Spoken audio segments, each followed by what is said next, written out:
When HOA bullies try to control your property, from your quirky garden gnomes to your private lake, standing your ground can turn their overreach into a resounding victory.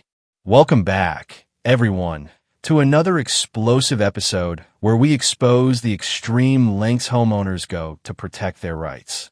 Today, we dive into real-life stories of defiance, stories that prove that when you're pushed to the edge by overbearing HOAs, standing firm is not only an option, but a necessity. Steve Waybrook had called that house home for over 25 years, a modest 3-bedroom ranch inherited from his parents when he was just a teenager. Nestled in a quiet neighborhood, his property was a testament to simpler times and personal freedom. That was until one crisp autumn morning when an official-looking letter arrived in his mailbox, setting off a chain of events that would upend his world. The envelope bore the unmistakable insignia of the Karen Estates HOA, a community that Steve had never been a part of. He almost tossed it aside, thinking it was a clerical error, but curiosity got the better of him. Opening the letter, his eyes widened at the list of alleged violations. His grass, which had grown naturally to its full height, the paint on his shed, which he'd chosen in a hue he loved, and even the quirky collection of garden gnomes his late mother had left him. According to the HOA, each of these infractions was a threat to the community's aesthetic perfection. Your property is now subject to our community standards, the letter read in a tone that dripped with condescension. You must comply within 30 days or face fines of $100 per violation per day. Steve couldn't help but chuckle bitterly. His home, built in 1975, long before Karen Estates ever existed, was not even part of their jurisdiction. "They've got to be kidding me," he muttered. Determined to get to the bottom of the absurdity, Steve began his day with a mix of disbelief and resolve. "This is more than a mistake," he told himself. "It's an overreach, a blatant attempt to bully me into submission." He scoured his old property documents to confirm what he already suspected. His land was never part of the fancy, gated community that the HOA boasted about. 2 weeks later, another letter arrived. This time, the message was even more aggressive, a thinly veiled threat of legal action if he didn't comply with their impossible demands. That was the final straw. Steve decided to attend the next monthly board meeting at their pristine clubhouse, determined to confront the issue head-on. The meeting hall was a scene from another world. Polished floors, expensive decor, and a group of residents dressed as if they were about to attend a country club gala. At the front, Mrs. Vicky Candlelake, the HOA president, presided over the meeting with an air of unyielding authority. When it was his turn, Steve strode to the podium. His voice was steady as he declared, "Good evening. I'm Steve Waybrook from 46 Worth Street. I've received these letters listing violations, yet I have every document to prove my property isn't even part Karen Estates." Mrs. Candlelake's eyes narrowed as she responded, "Mr. Waybrook, your property borders our community and affects our home values. Therefore, you fall under our jurisdiction." Steve couldn't hide his disbelief. "That's not how property law works," he countered. "My house was built decades before your HOA ever existed. I never signed up for your rules, and I certainly don't appreciate your intrusion." The room fell into an uncomfortable silence as murmurs rippled among the well-dressed board members. Mrs. Candlelake shuffled her papers, her tone icy. "We have recently expanded our jurisdiction, and our legal counsel assures us that this extension is perfectly legal." "Legal counsel?" Steve interjected sharply. "Where is this counsel? I'd very much like to speak with them." She brushed him off with a dismissive wave. "They're not present tonight, Mr. Waybrook. But rest assured, you have 2 weeks to comply or face further fines." Frustration boiling over, Steve's eyes blazed with determination. "I'm not a member of your HOA, and I will not let your arbitrary standards dictate how I live on my own property," he said firmly. "If you wish to impose your will on me, then I suggest we resolve this in court." A ripple of gasps and whispers filled the room. The board members exchanged uneasy glances, but Mrs. Candlelake's confident smile did little to mask her underlying irritation. As the meeting adjourned, Steve felt a mix of satisfaction and apprehension. He knew the battle was just beginning, a battle that would test not only his resolve, but also the very limits of authority. Walking out of the clubhouse, Steve was already planning his next move. He would gather every scrap of evidence, from old tax records to every violation notice, and prepare for the legal fight of his life. This is about more than just a garden or a shed, he thought. It's about standing up against bullying authority. As he returned home, the early evening light cast long shadows over his property, a symbol of the dark days ahead.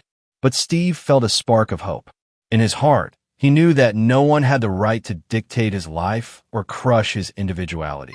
And with that conviction, the first chapter of his defiant resistance began. It was early summer, the season when the warmth of the sun invited long afternoons by the water. For Jack Morris, his private lake had always been a sanctuary, a quiet escape where he could fish, kayak, and simply revel in nature's calm. Jack had recently settled into his modest lakeside home, a place he'd long dreamed of since his youth, and he took immense pride in the little paradise he now called his own. That particular Saturday began like any other. Jack had woken up early, relishing the gentle, early morning light dancing on the lake surface. He strolled down to the water's edge, a steaming cup of coffee in hand, ready to cast his line and lose himself in the serene embrace of nature. But as he settled onto his favorite worn wooden bench, he noticed a cluster of people gathering near the lake's access gate, a gate he had always kept securely locked. Jack's heart sank as he realized what was happening. A group, led by a familiar face, was approaching his property. "Not again," he muttered under his breath. Almost immediately, a woman in a crisp, pastel suit stepped forward. It was Karen, a long-time, outspoken member of the HOA notorious for her aggressive insistence on following community protocols. "Good morning," Karen chirped, her tone overly cheerful as if greeting an old friend, though her eyes betrayed her determination. "We're here for our annual Lake Day. The event that brings our community together." Jack stood, his voice firm yet measured as he replied, "I'm sorry, Karen, but this lake is part of my private property. I bought it with the understanding that it would remain my sanctuary."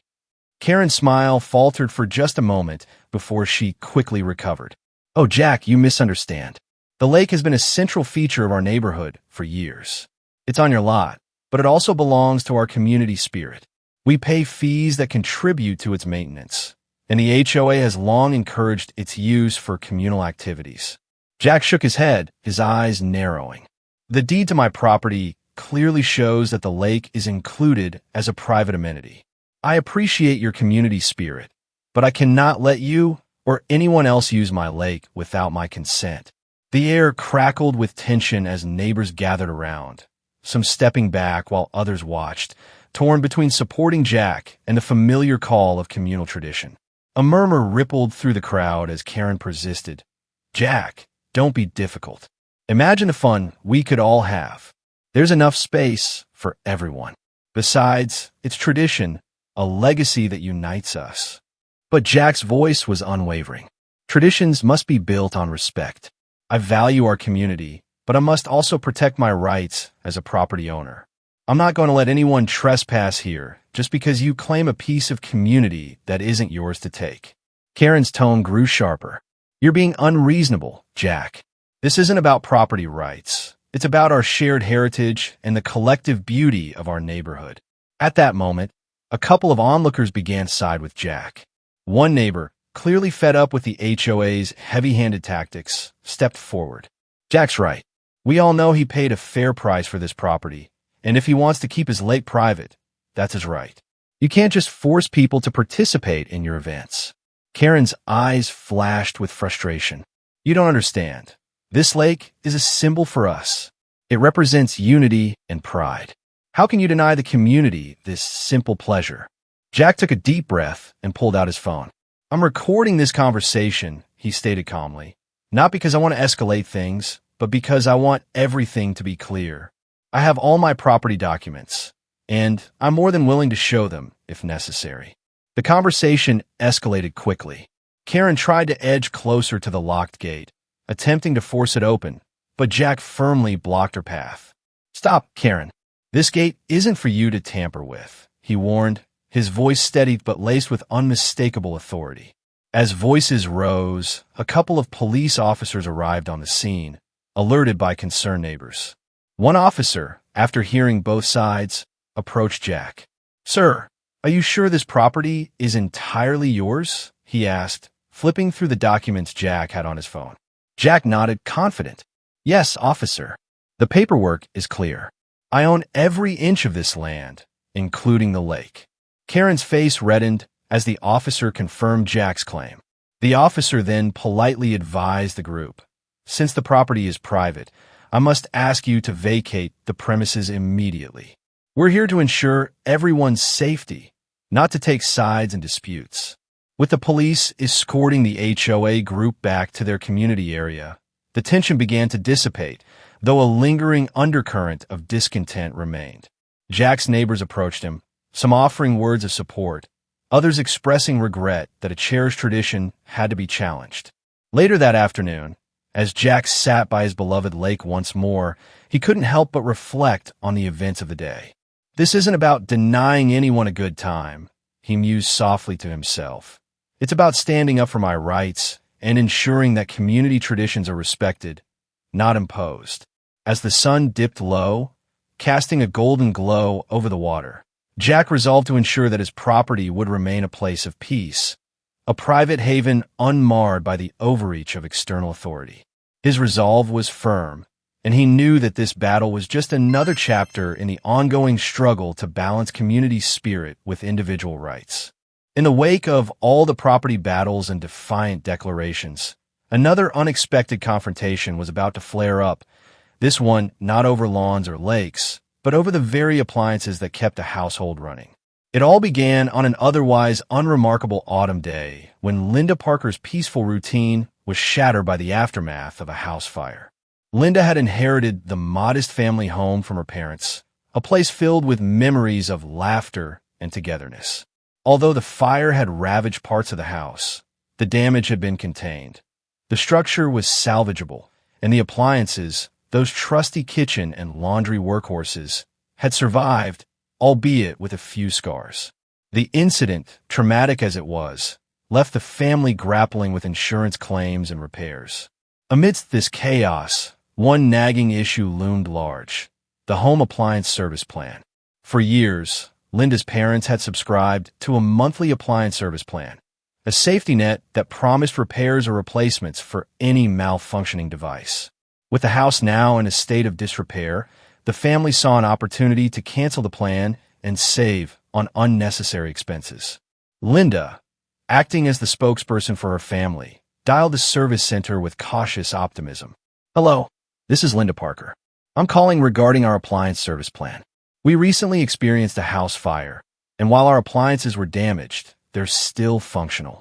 I'd like to cancel the plan effective immediately," she explained, her tone measured and polite. On the other end of the line, a curt voice replied, "Ma'am, I'm sorry, but you're still obligated to continue the service plan for the current billing cycle in the next month. We can't cancel it until that period is complete." Linda's brow furrowed as she pressed the phone tighter against her ear. "But I'm not asking to skip a month. I'm asking to cancel the plan right now. We're dealing with enough already with the insurance claim and repairs. We don't need to pay for something we're not going to use." There was a pause before the representative spoke again, his tone tinged with rehearsed sympathy. "I understand your frustration, ma'am, but our policy is very clear. You're bound by the terms of the contract, and, as much as I'd like to help, I can only cancel the plan at the end of the next payment cycle." Linda could hardly contain her disbelief. "Are you telling me that despite everything we've been through, a house fire, temporary displacement, and all the emotional turmoil, I'm still forced to pay for a service I don't need?" Her voice, now a mix of incredulity and anger, resonated with determination. Before the conversation could descend further into bureaucratic drudgery, Linda was transferred to a supervisor. The new voice, warmer yet firm, introduced himself as Marcus.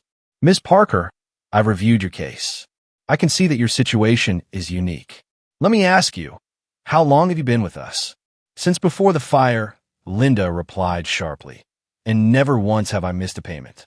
But now, given the circumstances, I feel it's unreasonable to continue paying for a plan that only adds to our burdens." Marcus hesitated, the background noise of a busy call center audible in his tone. "I can offer an exception, Ms. Parker. We could cancel the plan effective immediately, but you would still be responsible for this month's payment." Linda's frustration bubbled over. "That's not acceptable. I'm dealing with the recovery of my home and my family's well-being. I shouldn't be penalized for a situation that's beyond our control. This isn't about the policy, it's about common decency." Marcus sighed, and then his tone softened. "I truly understand, Ms. Parker. Let me put you on a brief hold while I confer with my manager." Minutes felt like hours as Linda listened to the silence on the line. Finally, Marcus returned. "Ms. Parker, my manager has authorized an immediate cancellation of your service plan with no further charges. We'll also process a refund for any payments made beyond the period of service rendered." A sigh of relief escaped Linda. "Thank you, Marcus. I appreciate that you're taking our situation into account." Marcus replied, "Of course. We value our customers, and I apologize for any distress this has caused. I'll send you a confirmation email shortly." As the call ended, Linda couldn't help but reflect on the bizarre intensity of the appliance showdown. What began as a minor contractual dispute had escalated into a symbol of the larger battle against inflexible institutions. The encounter left her with a renewed sense of empowerment, a belief that even the most entrenched policies could be challenged when confronted with genuine hardship and a resolute spirit. Later that evening, as Linda sat with her family in the partially repaired living room, she recounted the conversation. "It wasn't just about the service plan," she explained to her parents and younger brother. "It was about standing up for our rights, for our dignity. I refused to let them treat our tragedy as just another transaction." Her father, his eyes glistening with pride, nodded in agreement. "You did well, Linda. Sometimes it takes courage to fight for what's fair, even when it's just a phone call." That night, as the family gathered around a flickering lamp, the story of the appliance showdown became a rallying cry. A reminder that, in a world governed by rigid rules and indifferent policies, a single voice raised in defiance could spark change. And for Linda Parker, that defiance was just the beginning of reclaiming the power and dignity that every homeowner deserved. The day of reckoning had finally arrived. The early morning mist hung low over the courthouse steps, lending an almost eerie quality to the scene as Steve Waybrook, flanked by his attorney Natasha Sakini, strode confidently into the courtroom. For weeks, his home had been transformed into a battleground, a stage for defiance against the overreaching authority of the Karen Estates HOA. Now, he was here not only to defend his right to live as he pleased, but to challenge a system that sought to bully him into submission. Inside the courtroom, a hushed tension pervaded the air. Rows of spectators, some local residents, and others merely curious onlookers, filled the benches. At the front, the judge, a dignified woman with decades of experience etched in the lines of her face, sat with a calm yet commanding presence. Across from Steve sat the HOA's lawyer, whose anxious shifting betrayed his lack of conviction in their case. As the proceedings began, the judge called the session to order. "Mr. Waybrook, Ms. Sakini, please present your evidence regarding the claim of jurisdiction over your property," she said, her voice measured and authoritative. Natasha rose first. "Your Honor, we have here a series of documented violations that the HOA alleges were committed by Mr. Waybrook. However, the underlying premise of their claim is utterly flawed. I submit that Mr. Waybrook's property predates the formation of Karen Estates by decades, and he never consented to be bound by any of its arbitrary regulations." She proceeded to lay out her evidence. Copies of old tax records, property surveys, and a meticulously compiled dossier of photographs and videos capturing the HOA board members as they repeatedly trespassed on Steve's property. At one point, a grainy video played in court, showing a board member using a ruler to measure the length of Steve's grass, a scene that drew murmurs from the gallery. Steve interjected with quiet resolve. "Your Honor, I've always taken pride in my home and my garden. These violations were never about upkeep or community spirit. They were simply an excuse for the HOA to impose their will on someone who didn't sign up for their rules. The HOA lawyer attempted to counter, his voice trembling slightly as he argued, "Your Honor, the board maintains that any property impacting the aesthetic appeal of the community falls under our jurisdiction. Mr. Waybrook's nonconformity is not only a personal choice, but one that allegedly affects the property values of our neighborhood." A murmur ran through the courtroom as Natasha calmly rose again. "If I may, Your Honor," she asked, directing her words at the judge. "The concept of jurisdiction in this instance is nothing more than a convenient invention by the HOA. Our legal system clearly defines property boundaries, and there is no clause that allows a homeowners association to extend its authority over pre-existing properties without express agreement. The board's recent so-called expansion of jurisdiction is not supported by any legal precedent." The judge leaned forward, her eyes piercing through the documents spread before her. "Ms. Sakini, are you suggesting that the HOA is not only overstepping its bounds, but also harassing Mr. Waybrook?" she asked. "Precisely, Your Honor," Natasha replied. "Their actions, sending repeated violation notices, daily photo surveillance, and even physically measuring the property, constitute harassment. We are seeking not only a dismissal of all fines and claims, but also compensation for the emotional distress and legal expenses incurred by Mr. Waybrook." At that moment, Steve's gaze hardened as he recounted his experience. "I didn't create the Gnome Kingdom to defy some arbitrary standard," he said firmly. "I did it to reclaim my home, to show that no one has the right to dictate how I live on my property. I just want to be left alone, to live in peace without being bullied by an organization that's lost all sense of fairness." The judge took a moment, reflecting on the evidence and the passionate pleas from both sides. Finally, she addressed the courtroom in a tone that brooked no argument. "After reviewing the documents and hearing the arguments presented, it is clear that the Karen Estates HOA has acted outside the scope of its legal authority. Mr. Waybrook's property, established long before the HOA's formation, is not subject to these arbitrary rules. Furthermore, the repeated harassment and trespassing by board members will not be tolerated." A murmur of approval echoed through the room as the judge continued. "The court hereby dismisses all fines and claims levied against Mr. Waybrook. Additionally, the HOA is ordered to pay compensation for Mr. Waybrook's legal fees and for emotional distress, a sum that reflects the severity of their misconduct." In that moment, the tension that had gripped Steve for months began to lift, replaced by a sense of vindication. The HOA's lawyer, visibly deflated, shuffled his papers as the judge concluded. "Let this ruling serve as a reminder that no private organization can impose its will on an individual without consent. Property rights and personal freedoms must be respected." As the gavel struck, the courtroom erupted in subdued applause. Outside, the sunlight broke through the clouds, casting a hopeful glow over the courthouse steps. For Steve, this victory was more than a legal win. It was a declaration of independence, a resounding affirmation that individual rights trumped arbitrary power. Walking out of the courtroom with Natasha by his side, Steve couldn't help but smile. "This is just the beginning," he murmured. "We've shown them that the spirit of freedom can't be caged by rules and regulations." Natasha nodded, her eyes gleaming with quiet triumph. "Indeed, Steve. Today, you've set an example for every homeowner who's ever been bullied by an overreaching authority. And today, the law has spoken in your favor." As they stepped into the light of a new day, the weight of injustice slowly lifted, leaving behind a promise of resilience and hope. A promise that no matter how powerful the institution, the power of the individual, armed with truth and courage, would always prevail. The courthouse verdict still echoed in Steve Waybrook's mind as he stepped out into a crisp morning.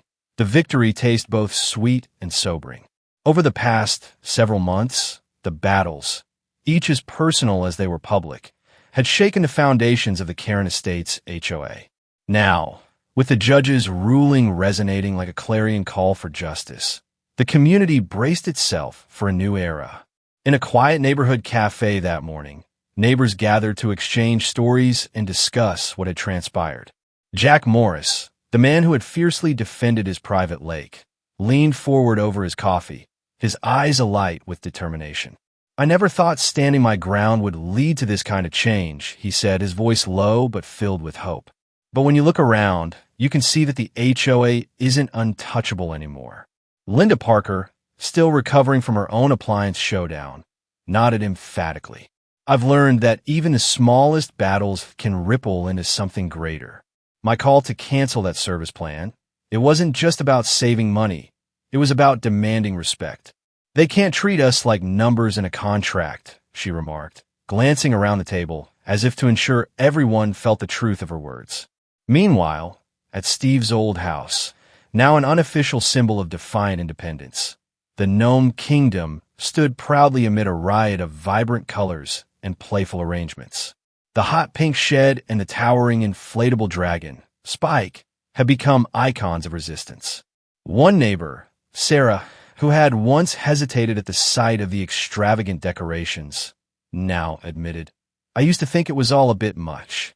But now, every time I see Spike and the gnomes, I'm reminded that our individuality is something to be celebrated."